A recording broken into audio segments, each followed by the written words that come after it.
My mom and dad are coming to Naples at the end of February, and we could not be happier or more excited. My mom and dad, as you may or may not know, are both 89 years young.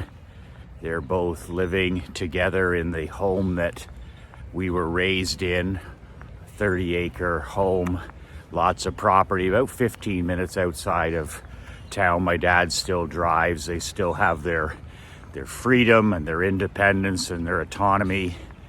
But at the end of the day, they're still 89 years old in their 90th year.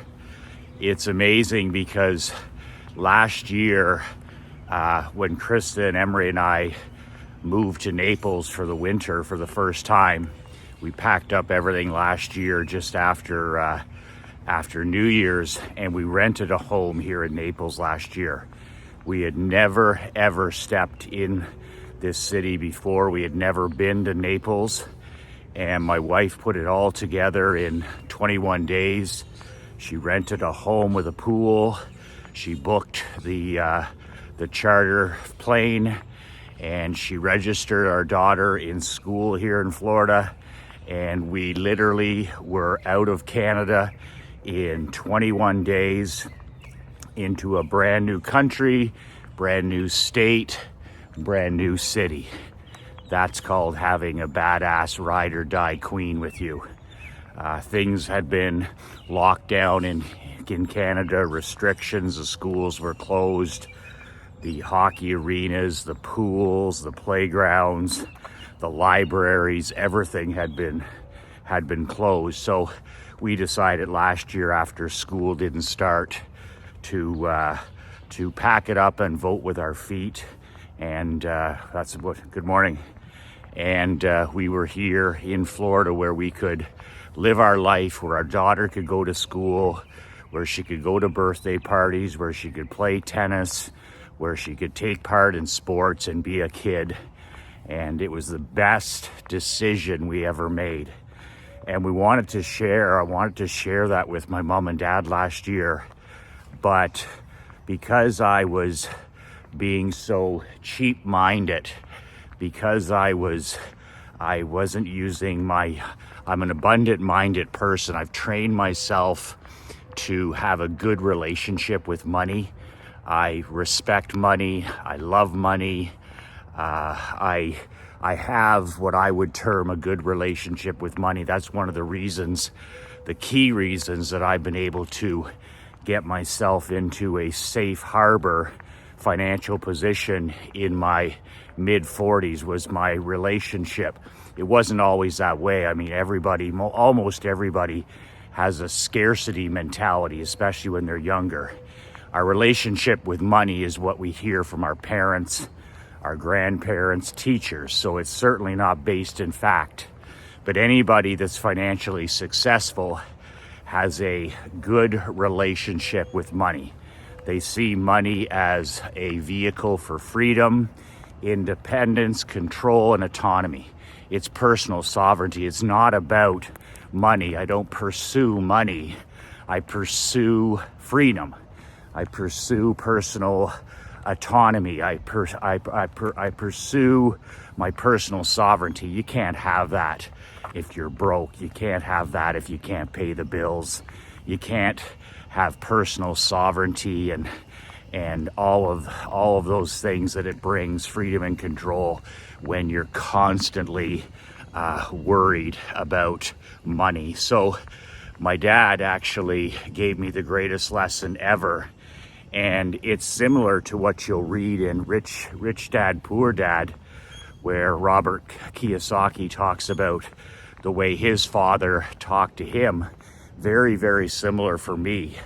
I was young. I was in grade 11 when I had my first window washing business, and I had run tennis camps and hockey schools. I was always into entrepreneurship. But I remember one day I was talking to my father about something that I couldn't afford. And well, I said, I can't afford that. And my dad turned to me and he said, son, he said, don't ever let me hear you say those words again. He said, do not ever say those words again. I can't afford it. He said, instead, always tell yourself, your conscious, your unconscious, you say to yourself, how can I find ways to afford it? How can I afford it? So instead of just locking the door and shutting off those kinds of things and saying, well, I can't afford it, it was important. Good morning. It's important that in your life, if you want wealth abundance, if you want money in your world, it's so important that we ask ourselves the right questions. 99% of businessmen that are struggling financially, just asking the wrong question. You're just asking the wrong question. So as a young man, I was trained early by my father to ask myself to never, ever, ever say, well, I can't afford it. And like he said, say to yourself, how can I afford it? What can I do so that I can afford this? What change can I make so that I can afford it? What marketing can I do? What promotion? What can I build? What can I mail? What can I start? How can I afford it? And I've kept that mindset through my entire adult life, through my entire 30 plus year entrepreneurial business career. And it's served me incredibly well. How? Not I can't. But I'll tell you right now, it was scarcity. It was a scarcity mindset last year, small thinking on my part, that kept me from bringing my folks here. And it was one of the most selfish acts that I've done in a long time, because I literally talked myself out of bringing the two of the most important people in my world in, to see us here in Florida and spend time with Emery. And it's amazing because it was a process of me literally talking myself out, making excuses, and it all boiled down to having a scarcity mindset. And it creeps into our lives. Scarcity creeps into our lives. Like, that's why it's so critical that we're always watching our language. That's why it's critical that we're always, reading books about wealth attraction. It's so important that you get around it and you smell the leather, as the great Dan Pena says, that we put ourselves in abundant situations around people with abundant mindsets, and that we stay away from scarcity thinking environments. It's absolutely critical, because it's not long until you're talking and thinking like that. So last year I said to myself, well, to bring my parents here, I'm going to have to charter a jet, because they're not going to take 2 flights. They're not going to fly into Fort Myers. They're not going to have a 14 or 16 hour journey at age 88 at the time. They're not going to go through security and all through the vaccine stuff and finally get here. I'm going to kill them on the way. My God, it would be a 16-hour day, and they simply aren't capable of doing that. And I don't want to put anybody through that anyways. So on the table was, I'd have to charter a jet there and back. So you have a money issue, right?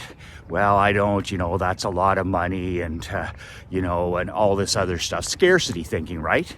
Scarcity thinking. It's not that I can't do it. It's that I wouldn't do it. So then what did I do? I made an excuse. I said, well, my mom and dad haven't really been interested in traveling in the last 7 years, because we used to invite them to wherever we were for a week every year, whether it was Key Largo, whether it was Tybee Island in Georgia, whether it was Sanibel Island. We would rent a home for a month, and I would always bring my parents and Krista's parents for a week. But we stopped those trips about 7-8 years ago because of age. So, my dad was like, Michael, we appreciate what you're doing, but we don't need and want to do that anymore. So I respected that their viewpoint and their decision on that. But you know what? I just made that as an excuse. I was like, my dad and mom don't want to come here. And so, to make a short story long, it never happened last year. They never got to come here. They never got to see our house that we rented. They never got to experience Naples. They never got to see my daughter Emery's school. They never got to see her play tennis. They never got to spend, some beautiful time with us in Florida. And, the pandemic at home was going on, and they were tired of it and tired of the winter and all that stuff that comes with living in Canada. And I was so fucking cheap that I just couldn't get myself to pull the trigger. I pulled my punch, and I just made excuses for myself. I was sucked into a scarcity mindset, and I wasn't thinking clearly, because if I was using my own trainings, QTL, remember I talked about QTL in the last video, quality time left. The great Wayne Huizinga always said quality time left. It's okay to work, it's okay to make money, it's okay to, want to build your kingdom and your empire, but quality time left. What's your quality time left? That's a number that you always have to remember. The average age in North America is 78 years for a male. Well, you take 78 minus your age, let's say you're 55, and then you have that number, which is, good morning, which is, okay, I've got 20 some years left. No, you don't. Then you have to subtract 30% at least for sleeping, eating, showering, standing in lines, paying taxes, going to the bathroom, all the things that a human being has to do. So now you're left with a much, much smaller number. Maybe your number's 11. Maybe your QTL number is 5. Maybe your QTL number is 21. Maybe your QTL number is 17. Well, that's not a lot of time. That's not a lot of time to live the life that you dream of living.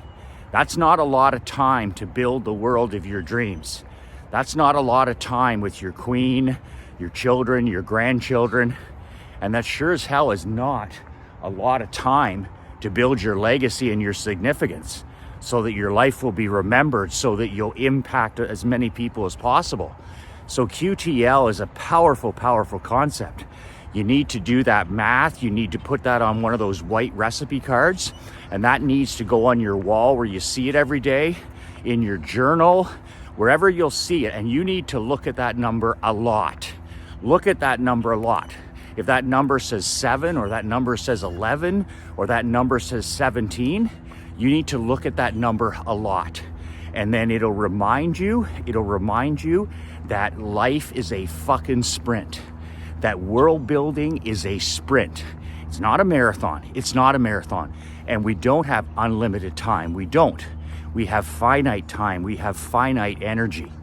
And it's very, very important that you change to that mindset where it's a sprint. It's a sprint. Every day now I look at it as a sprint. Okay, every month is 30-day sprint. Every quarter is 120 day sprint, just over and over. That it's a sprint, not a marathon. Absolutely critical. Good morning. So with that said, I didn't use that concept of QTL with my parents. I just said, oh, they don't want to come. I made excuses, and I kept the money in my pocket. And it was, small-mindedness, like as if I was saving something or whatever you want to call it.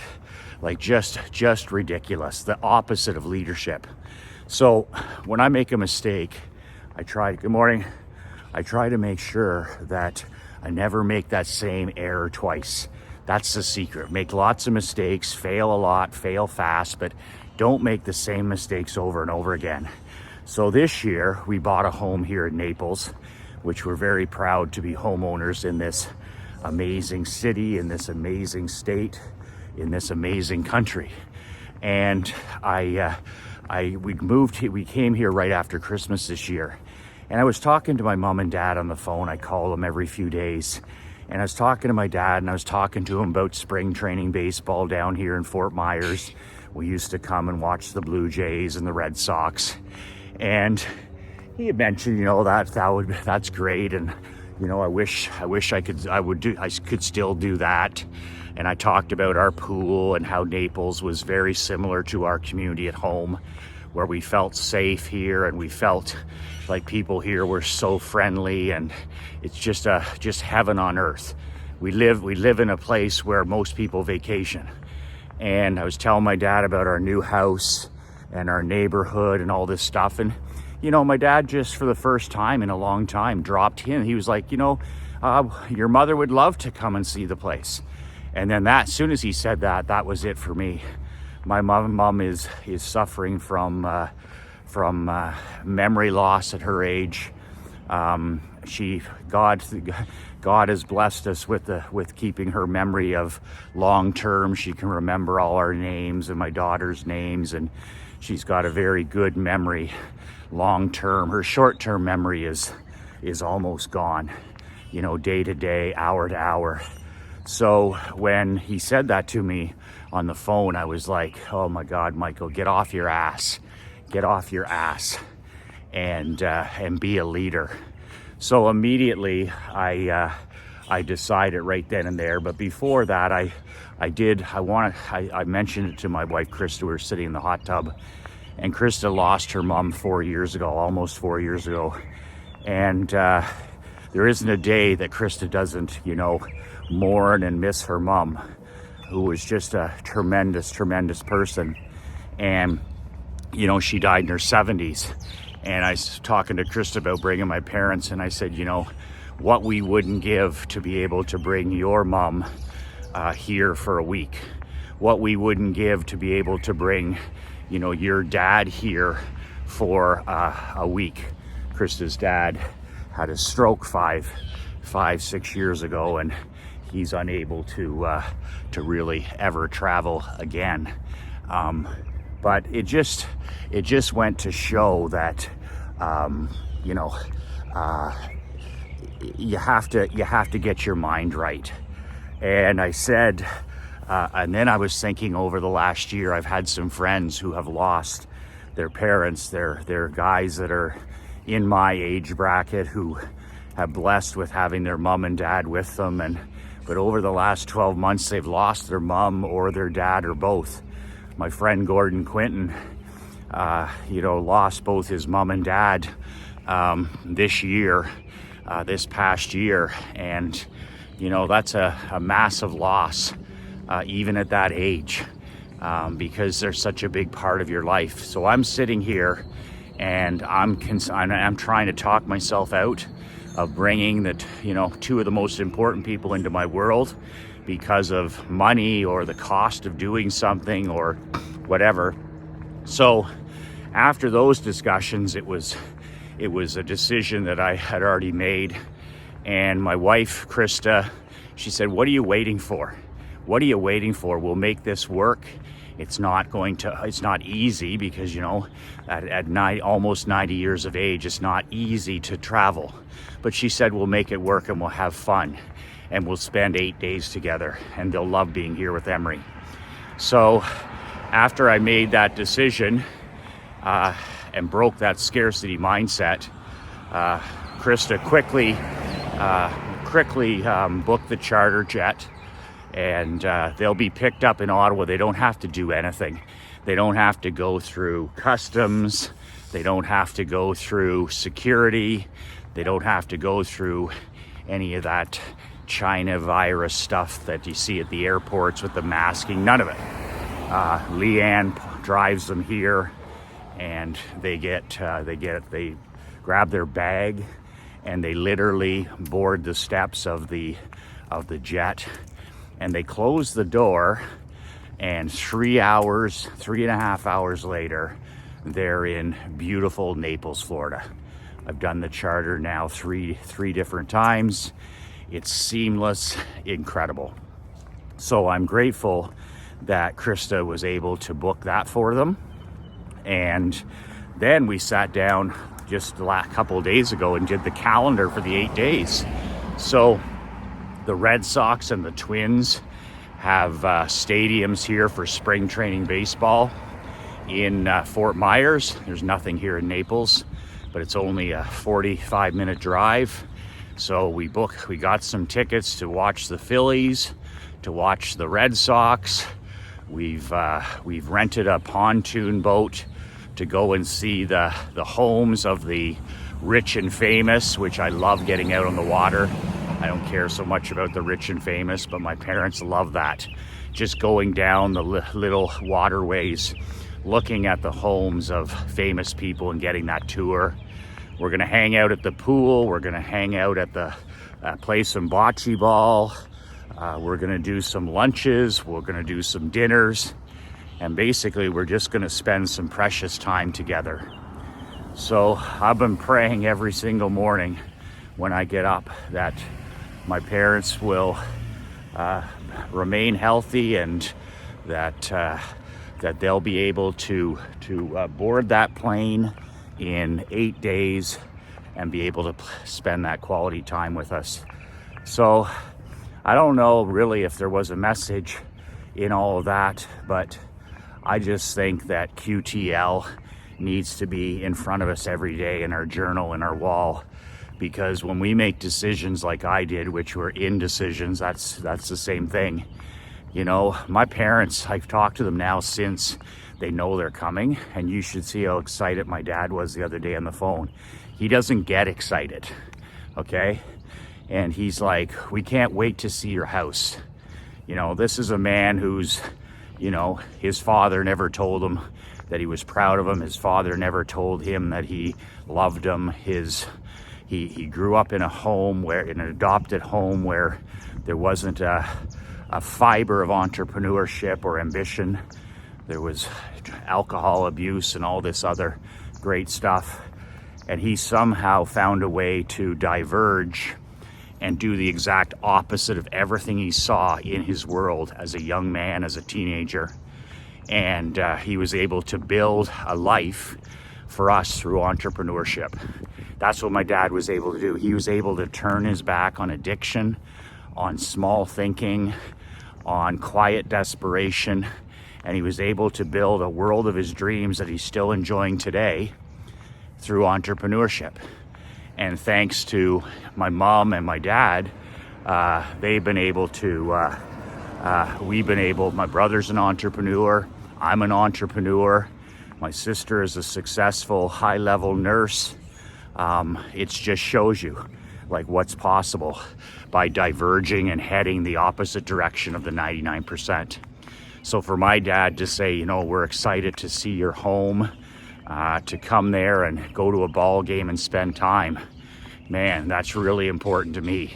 My dad's a guy who keeps his cards close to his vest, and he's not an overly emotional guy by any means. And for him to be, you know, wanting to come and see what we're up to, and good morning, and for him to be proud of what Krista and I have built as a family, and for them to want to spend time with Emery, boy, that's the good stuff. What price would you ever put on something like that? So always check your thinking, men.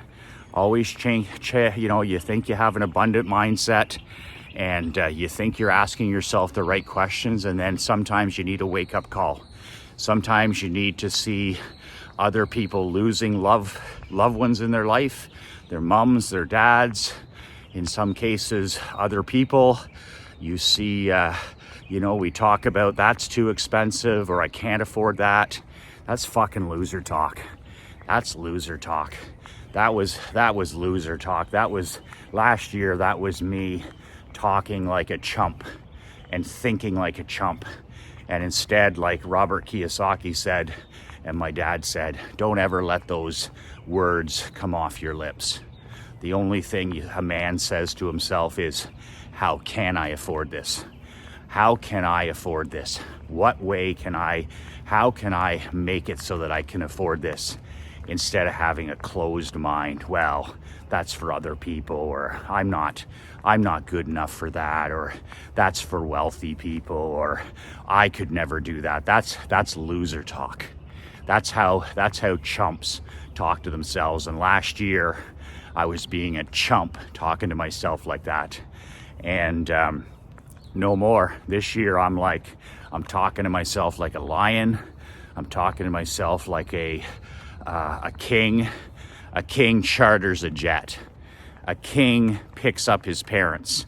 As a king puts his parents on a private jet and flies them to where he is to spend time with his queen, his daughter, and a king buys time. A king buys time. A king doesn't sit there afraid. Oh, I'm afraid of how much it costs. Oh, it might dip into my millions. Oh, what would people think? Or maybe they don't want to come.